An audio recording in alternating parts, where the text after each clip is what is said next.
It's a little like learning how to swim by reading all the textbooks that there are on swimming. Until you get in the pool, until you let go of the walls and you start moving your body according to what you learned, you won't really get swimming.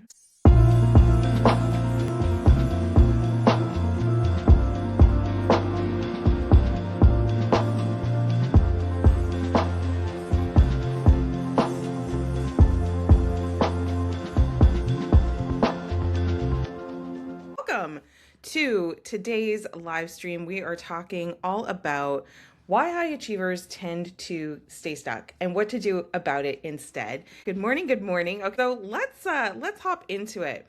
The thing is that I started this business helping a lot of experts and coaches and entrepreneurs to have a better time of building a business because, quite honestly, I was having a really hard time myself. I had these standards that were just so high. And I'm not suggesting in any way that you should not have high standards, but here's where the issue was. I had these very high standards for new things that I wasn't good at yet because I had zero exposure to them. But I looked at them and I asked myself, well, how hard can it be? Which is awesome in some ways, because if you can ask yourself how hard can it be, then you can get started with it. But truly, the actual capability of being good at that thing, it did require training, it did require intention setting, it did require practice, and I took it very personally when I wasn't immediately good at stuff, right?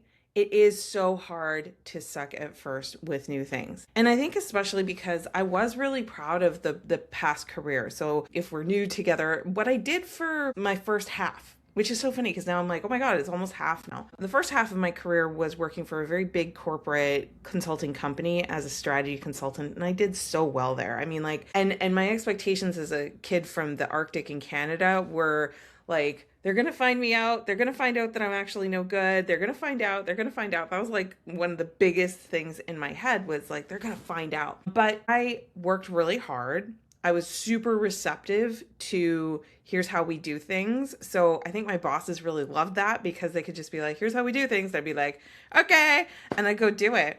And it led to a lot more opportunity because I was really receptive to doing like the new thing.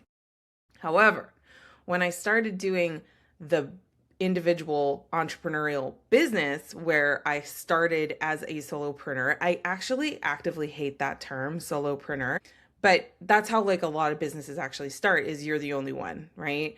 I would say get out of that as soon as possible, not to take on partners before you should or hire people before you should, but like it should be, in my opinion, an active goal to build something bigger than yourself. And so all of that to say, in the solopreneur realm, I was really struggling with time management. I was really struggling with knowing what to prioritize, what to do.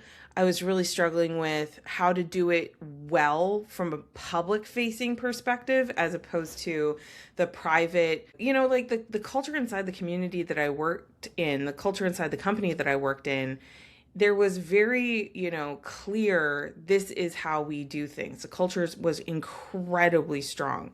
So when I went out into the big wide world, I didn't have the same structure. I didn't have the same rules all the time. So it was a big struggle. And I share this with you because I know that my expectation for the longest time is I should already be good at the next thing because I was good at the thing before. And that sucking feeling, like Shelly was saying, it does suck. But it's also so super important to recognize that that is a feeling, not a fact.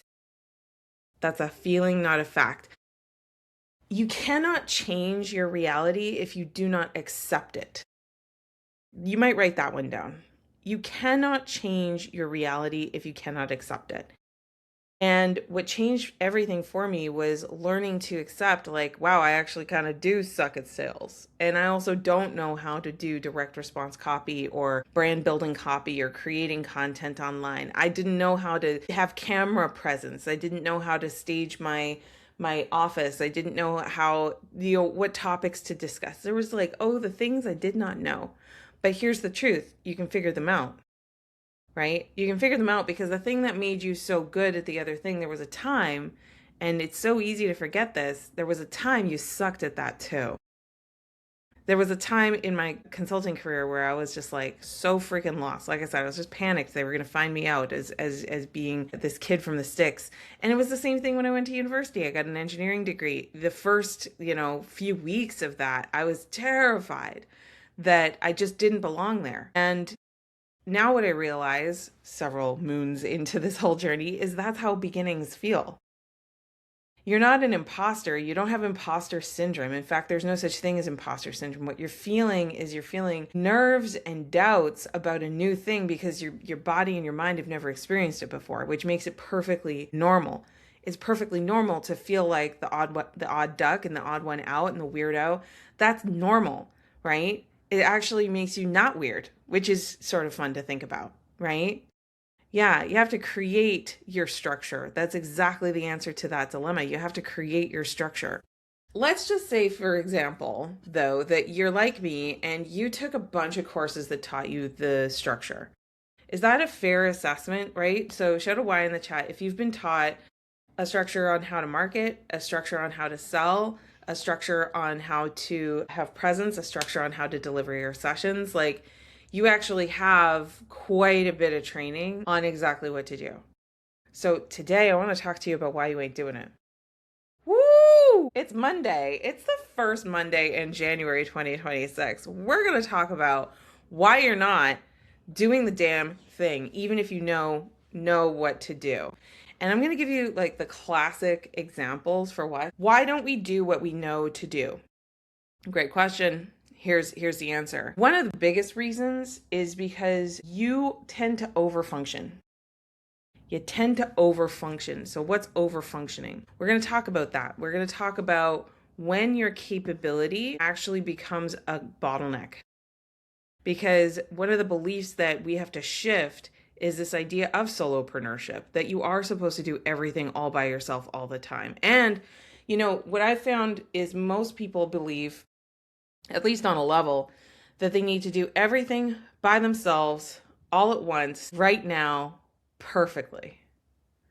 Right? Let me know in the chat if you've ever had that frustration that you can't do everything all at once by yourself perfectly right now. Right?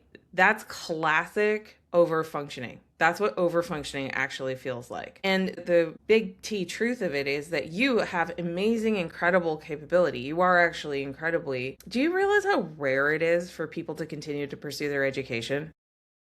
Right? You're like already in a 1% category with that. Because most people, did you know that most Americans, even college educated Americans, don't read more than one book a year? Did you know that? So you're already functioning at a very different level just by virtue of the fact that you're enrolling in courses, you're taking programs, you're doing the steps. It's wild to realize just how low the bar actually is. And so when we start putting pressure on ourselves about how we're not doing everything all at once perfectly right now, and also in advance, what that is that's simply a pattern. It's a learned pattern. And so, I'm telling you some truths on a Monday, and I hope that this is okay because we're going to talk about your hero habit. Your hero habit. And it's this tendency to save everyone around you, but it actually stalls your growth. So I know as a coach, I actually just read this over the weekend. We had an anonymous post inside the Coaching Conversation Facebook group that we have, the free group. And this individual was really struggling, to get their business to work. And they said something in the comments that I thought was just so telling for why they are where they are. And where they are, by the way, is they're super struggling with income. They had to move back in with their parents. They have health challenges and they need to pay for it. Like it's a tough thing. Like I have a lot of empathy for that person and their situation. There was a belief in there that they said in the comments that I was like, it's hero syndrome. And what they said, the thing that's hard about coaching is that you've got to make everybody believe that you're more successful than you are. Literally said that. And I'm grateful that they said it because I was like, oh my God, I got to talk about this on Monday because no, you don't. You do not have to pretend to be more successful than you are. You don't have to put on airs. You don't have to be anything but exactly what you actually really are. Now, here's the rub. Most people, not just coaches, they are shitty to themselves. They are really, really negative. They have a negative self-talk. They have a negative self-concept. They have a negative way that they evaluate themselves. And it's because of our negativity bias, right? There's a bias in our mind where we look for the faults, the problems, the scary bits, and like all things being equal, we tend to pick the negative thing. Just because you have the bias, though, doesn't mean you need to play into it, right? It's a bias. So what's more realistic? What's a more realistic picture of who you are and what you are? That is what you represent, is the realistic picture of who you are and what you are. And I just said, you are someone who studies. You are someone who enrolls in programs and doesn't try to figure things out all by themselves all the time. You're someone who can prioritize. You're someone who believes in something bigger and better for yourself. My God, showcase those things. You know what I'm saying? It doesn't matter what your bank account balance is. It doesn't matter if you've got health conditions. It doesn't matter if you're neurodivergent or you have some other thing about you that makes you weird. It's like, no, it's just where you are and in some cases who you are and it's all good. Here are the 3 things that actually help you sell expert businesses. It is sparking conversations and getting attention. It is having the conversation, talking to people, right? And as soon as you can figure it out, do one-to-many conversations. Why? Well, because the more conversations that you're having, like right now, I'm simultaneously having a conversation with like 10 people, right? And like that might not sound like amazing. It is amazing. It's incredible. Like if I had 10 people in my living room, y'all wouldn't have a seat. You know what I'm saying? If you're having the right conversation with people, that's 10 people. Well, some of those people are my clients. Some of those people aren't my clients yet, right? And it's through these conversations that help people to decide, do I even like you? Do I believe that you can help me? Do I think that being in relationship with you in a deeper way, in a more consistent way would actually help, right? Where do we make that assessment? The answer, my friend, is in the conversation that you're having. So this is the conversations in your social content. This is the conversations in your live streams, which I recommend you do every single week. This is the conversations in your bigger webinars, which I also recommend that you do, that are a little more, a little more prepared and a bigger deal about them. Like all of those are simply conversations, but there's a third piece you need to have. And the third piece is you need an invitation and offer. You need something that you can invite people to do, because without the invitation, there is no party. Without the invitation, there is no party. So you've got to be the one that decides what you're going to invite people to. And you got to think about what makes that such a great decision for them, right? That's called an offer. So we've got attention, conversation, and offer. And then, of course, you've got to do a good job when you fulfill. So that means showing up. That means doing the thing. That means being on time. That means being reliable. That means having the lead up and the follow through on whatever it is that you're delivering, so that the person walks away from that experience going, holy cow, I'm glad I made the investment. That's the goal. That's what a coaching business is. Please note, I did not mention anything about your marital status. I didn't mention anything about your age. I didn't mention anything about how you pray. I didn't mention anything about how you vote. I didn't mention anything about the mistakes you've made in your past. I didn't mention anything about the trauma you might be working through with your therapist. I didn't talk about your family. Do you hear what I did not talk about in that process, right? And because of this hero syndrome, what people do is they're like, well, I'm not already perfect enough and I don't like myself, so why would you like me? That's what it's about. And I think like this pressure to always be a hero, it can cause some serious mental health challenge, because you're not being real. And you're not being real with yourself. You're not being real in your relationships, right? And being real does not mean hyper emphasizing all the negative bits about you. It means even real, right? And it doesn't even have to have equal representation, because you know what? If you've done something really incredible, then that deserves airtime. That deserves to be talked about. Do things that are incredible and amazing, And then people will be like, oh, wow, that's incredible and amazing. But you don't have to pretend that you are more credible and amazing than you actually are. Just be exactly who and what you are and where you are. Meet yourself where you are. Because what do you think you want your clients to do? I said it earlier. You cannot change your reality if you do not accept what your reality is. If you do not accept that your bank account is leaving you in tears, if you do not accept that you are working too many hours with too little output, if you don't accept that you're not getting the opportunities that you want to get, if you don't accept those things, then you will never build a plan or an intervention or a commitment to change those things, right? Shout out real in the chat if you're hearing me so loud this Monday about how it's so important to let go of this idea that you have to be the hero, you have to be so perfect, you have to have everything all figured out, and also ideally erase every negative thing that ever happened in your past. Wow, the pressure. Wow, the pressure, right? Like, of course you shouldn't do that. So what do you do instead? Well, a lot of high achievers, straight up, you just need to stop doing a lot of the things that you're doing. Like so many of the things that you're doing. So I was talking to a client last week about changing providers for systems. Like they know that there's a great system that would work really well for them, that they can handle in their budget, that they can handle in their capability. But because they made decisions in the past about hiring other people and things like that, they felt like this major sunk cost that they had to keep going in this other direction that would require them to learn more complicated technology, to manage multiple different technologies, and the expense of having to hire other people if they can't do it themselves was really high. And so we had this whole conversation, and what they arrived at is that they deserved to make a decision now that was clear now, that was going to help them now, that involved letting go of a past decision, right?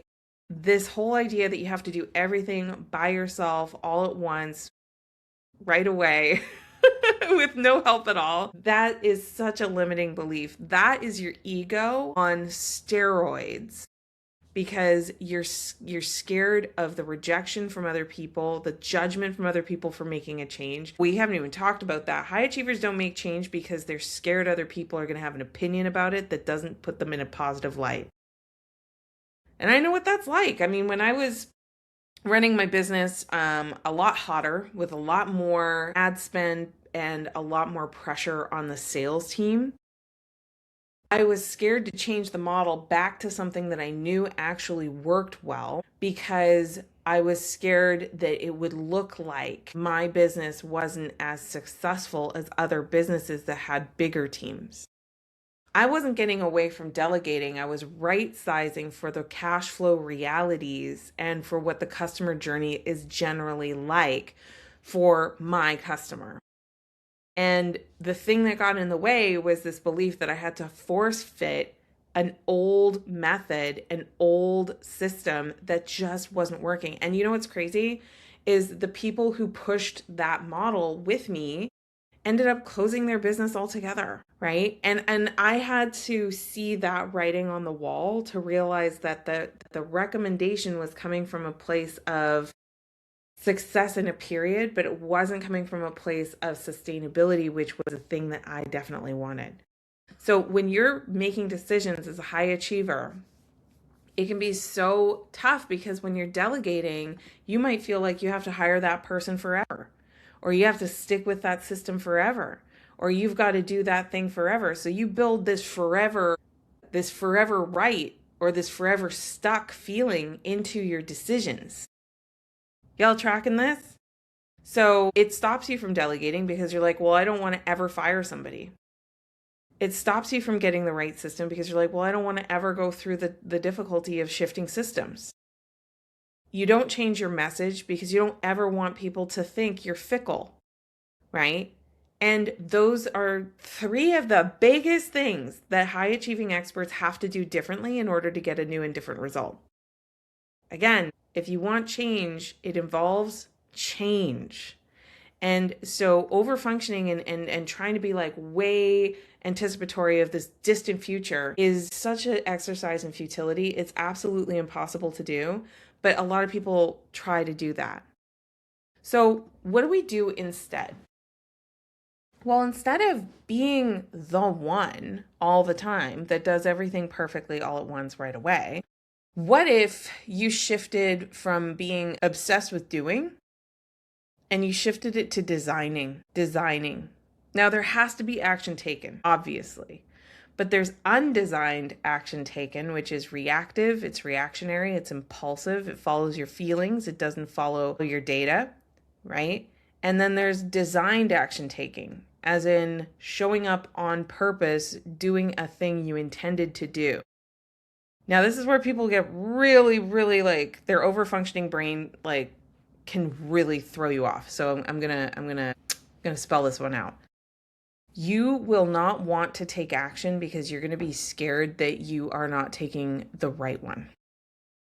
Right? Who's ever felt that where you are scared you're going to make the wrong decision and you'll waste resources, you'll waste money, you'll waste time, you'll have to pivot and you'll be embarrassed from the pivot. Is this ringing any bells? Right? Yeah. Okay. Here's the truth. You might screw up. You might screw up. You might actually make a mistake. In fact, I have a pretty high confidence you will screw up.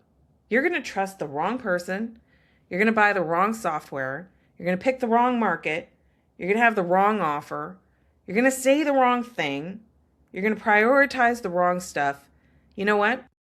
You're going to do that with 100% certainty. Why? Because you had never done it before, right?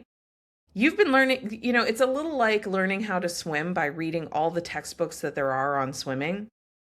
Until you get in the pool, until you let go of the walls and you start moving your body according to what you learned, you won't really get swimming. And I think for a lot of us, the fear in the decision of making a wrong decision, it's reinforced crazy heavy by our society, possibly by your upbringing, like lots and lots of messages that are like, thou shalt never F up, right? Never make a mistake, never be seen to be imperfect. And especially in our current society, it is so easy to be a keyboard warrior. You know what I'm talking about? Like those people that have a friggin' opinion on everything and they've got like big words to reinforce their dumbass opinions and they can sit there not creating a damn thing and just criticizing. It is the easiest thing in the world to do that. But you know what? Those people will never create an impact that makes somebody actually feel good. That's the truth. You're so scared of their criticism. Well, it's easy to criticize. And you get like this dopamine hit of a little bit of attention when you do it. But they're never going to feel the pride of actually creating something, of taking a chance on something, right? They're not going to get to feel the art of what they do and the creation, but you cannot create without criticism, because if you create something that nobody ever sees, the reason why no one ever sees your offer, nobody ever sees your presentation, nobody ever sees your point of view, the reason that that's happening is because there's actually the biggest critic of all blocking it, right? And it's you. It's you. You're the biggest critic of all, whether you're a keyboard warrior that is tearing other people down or not. If you're tearing yourself down, if you're tearing your perspective down, if you're tearing your intention down, if you are tearing down your motives for why you're doing the thing, you will never release the thing into the world and you will never learn what resonates and what feels good for real versus hypothesis. Smart people are real dumbasses about this. Okay? Smart people are really stupid about over analyzing, over functioning, and overthinking about what they're creating. And they're missing all of the amazing opportunity to get reactions from people, right? Hello, Happy New Year. We're celebrating some things. I'm getting 5-second wins over here on Instagram. I'd love to see some in Clients Over Chaos. Happy New Year. Jessica did her first Facebook Live event yesterday. Like, y'all are getting into the weeds and doing the thing. Less time journaling about it. I'm all for a journaling practice, but if your journaling practice takes more than 20 minutes in a day, too much. Too much. You are over functioning in your personal development. You need to have more time designing. Here's my priorities. I'm going to execute these priorities. I'm selecting these priorities because reason one, reason two, reason three. Most people live in reaction. So they're like, I'm going to do it because, well, it's something to do, or, well, I don't know what else to do. And let me ask you this. Is that really a smart thing to just be in reaction and to be like, well, I can't think of anything else. I'm totally overwhelmed. No, right? Take the beat, take the pause, say, I'm going to do this because. Give yourself 3 good reasons why you're going to do this thing first, and that thing second, and the next thing third. Design what it is that you're doing, because your success is in your sequencing. It's not in just being suddenly automatically perfect, right? So, okay, let's really bring this home with something I call the CEO filter. So the CEO filter is when you are shifting your mindset from being a just a doer, a coach, right? A helper, helping hand, to the steward of a business entity. You know what's so funny is I actually think of it a little like parenting, So as a mother, there's things that my sons are allowed to do and not allowed to do, right? Why? Because it's my job to steward their growth and their development. There's shows they're not allowed to watch. There's screen time they're not allowed to have. There's food they're not allowed to eat. But there's also a lot of things that I put into their life and enrich their life so that they have a good foundation for when they become an adult. Is this tracking and making sense? Shout a Y in the chat if that's tracking and making sense. When you're the CEO, it's like you're the mother of your business. You need to steward and protect it from doing dumbass things like being taken advantage of, or not having monitoring of your cash flow, or having somebody partner with you but not really add any value to the entity, right? So it's a lot like parenting, right? I won't let my sons hang out with loser friends, right? So it's the same thing with my business. I won't let people contribute to my business who have not proven that they are worthy of the contribution, right? I have very high standards for who I invite into the business. That's both clients, collaborators, suppliers, like all the things. I steward that. I'm like a mother for the business. The other way that being a CEO is very much like a mother is because I'm nurturing, I'm developing. So like I have my kids doing particular correspondence learning. I didn't just say, well, you live here and you're going to go to that school over there because of proximity, right? I was like, no, we're going to educate. And this is, of course, in partnership with my husband. So there's another lesson there. He's also my business partner. But we had the whole conversation about where do we want our kids to be prepared? What do we want them to be prepared for? How do the different options that we have available compare? And we selected an option that was going to provide the best opportunity for growth with our current resources. Right? Shout out mom in the chat if you're kind of loving this analogy. It just came to me. But I think the other thing, like as a mother, is that I make sure that my business is not just like keeping itself busy and not on autopilot. I'm invested in its growth. I want it to be bigger and better than it is today. Right? That's a desire that I have. So there's a responsibility that we have, right? And it's not just, I think there's definitely some societal images of mothers that are just, constantly serving their kids and never challenging their kids and, kind of doing that helicopter thing. And just what kind of kid do you wind up with, right?